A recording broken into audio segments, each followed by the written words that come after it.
दोस्तों, एक 14 साल की नाबालिग लड़की अचानक से अपने घर से लापता हो जाती है। दरअसल उस लड़की की शादी कुछ ही दिन पहले होने वाली होती है। मेहंदी की रस्म, हल्दी की रस्म, घर में कुछ इस तरीके की तैयारियां चल रही थी। घर में शादी का माहौल था, लेकिन रात में जब उस लड़की की मेहंदी की रस्म होने वाली होती है तो उस लड़की को बुलाया जाता है, लेकिन वो लड़की घर में थी ही नहीं। लड़की के जो दादा दादी होते हैं वो बहुत ज्यादा परेशान होते हैं, लड़की को इधर उधर आवाज देते हैं, इधर उधर ढूंढते हैं, लेकिन लड़की का कुछ पता जता नहीं मिल रहा होता है।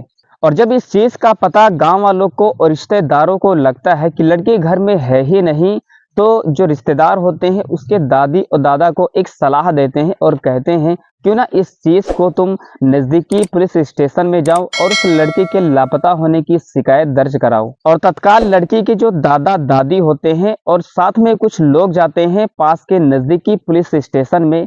वहां पर एसएचओ से पूरी वारदात बताते हैं कि मेरी बेटी की शादी कुछ दिन पहले है और मेरी लड़की घर से लापता हो गई है। अच्छा, जो एसएचओ साहब होते हैं वो लड़की के लापता होने की शिकायत तो दर्ज करा लेते हैं।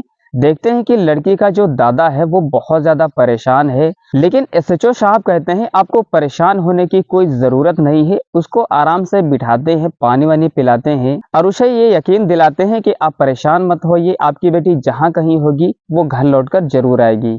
और एसएचओ साहब अंदर जाते हैं, वहां से एक लड़की लाते हैं, उनको दिखाते हैं और पूछते हैं कि कहीं ये तुम्हारी लड़की तो नहीं है। परिवार वाले जैसे ही देखते हैं वैसे ही बहुत रोने लगते हैं और उस लड़की को अपने गले लगा लेते हैं। और लड़की के घर वाले कहते हैं कि चलो बेटा यहाँ से घर चलते हैं, लेकिन एसएचओ साहब कहते हैं कि अब ये लड़की घर नहीं जाएगी। तो परिवार वाले बहुत ज्यादा परेशान हो जाते हैं और जैसे ही सभी लोग ये बात सुनते हैं वहां पर हड़कंप मच जाता है और सभी लोग सोचने पर मजबूर हो जाते हैं। वो सोचते हैं कि आखिर करें तो क्या करें।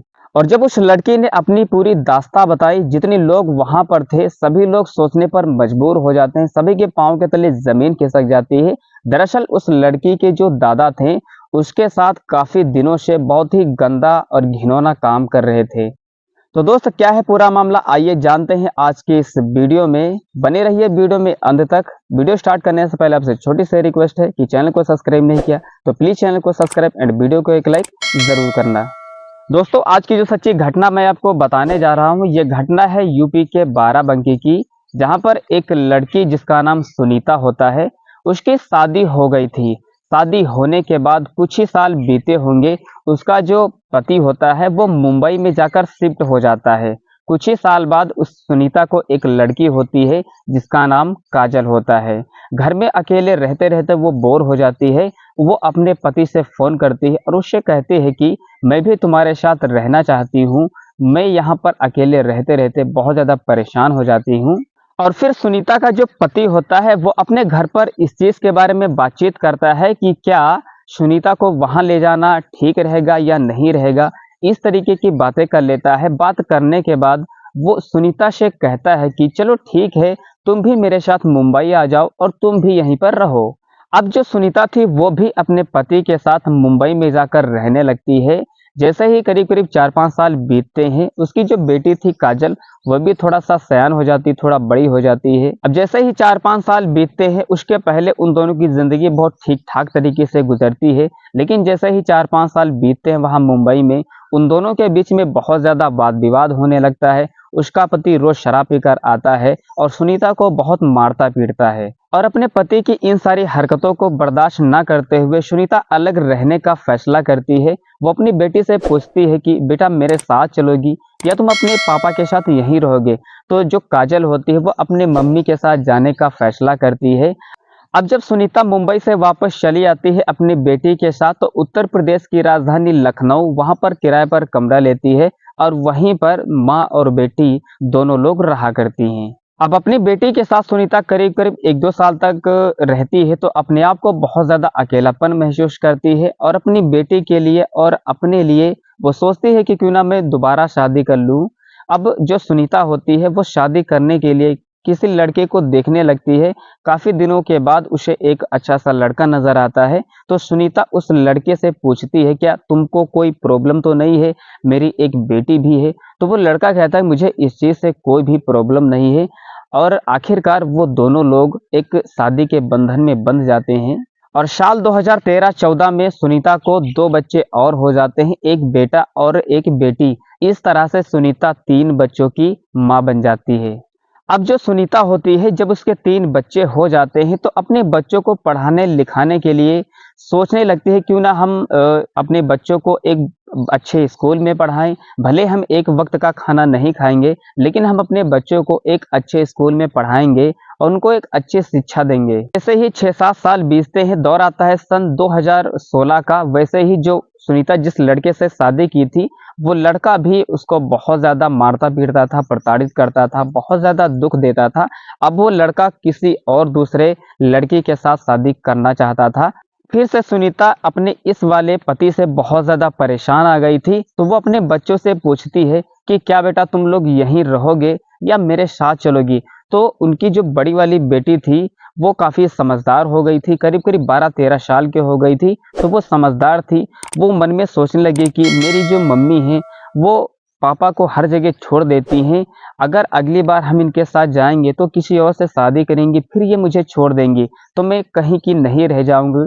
इससे बेटर है कि मैं यहाँ अपने दादी और दादा के साथ यहीं पर रुकूँ और ये जगह मेरे लिए बहुत अच्छी है। इस तरह से जो उसकी बेटी काजल होती है, वो अपने मम्मी के साथ बिल्कुल नहीं जाती है, जाने से इनकार कर देती है। तो जो सुनीता होती है, वो अपने पति और अपने बच्चों को छोड़कर वहाँ से चली जाती है। अब जो सुनीता के तीनों बच्चे होते हैं, वो अपने दादा और दादी के साथ घर में रहा करते हैं और सुनीता ने जिस लड़के से शादी की थी, वो लड़का भी किसी और के साथ शादी कर लेता है और इस तरह से सुनीता के जो तीनों बच्चे थे, वो अपने दादी और दादा के पास रहा करते हैं। थोड़ा दिन बीतते गए, समय आता है सन 2018 का, जब काजल करीब-करीब 14 या 15 साल की हो जाती है। तब अचानक से जो उस लड़की का दादा होता है, वो जब काजल सो रही होती है, तो वो बार-बार उसके कमरे में जाता है, बार-बार उसके कमरे में जाता है और उसे छूने की कोशिश करता है, उसके बदन से कपड़े हटाने की कोशिश करता है।